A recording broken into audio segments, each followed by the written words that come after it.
السبب الأساسي الأول والثاني والثالث بنقدر نقول هو زيادة الوزن. زيادة الوزن هي عامل كثير مهم بالشخير الليلي، وخصوصا بتوقف التنفس أثناء النوم.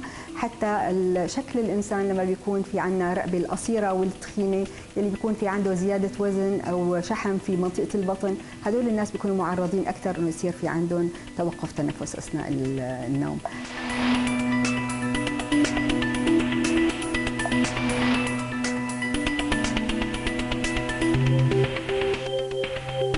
طبعا من العوامل اللي بتساهم بانه الطرق التنفسيه العلويه تصير محتقنه ومتضخمه هي التدخين، الحساسيه، الغبار، التلوث الجوي، كله هذا عوامل كثير مساعده طبعا.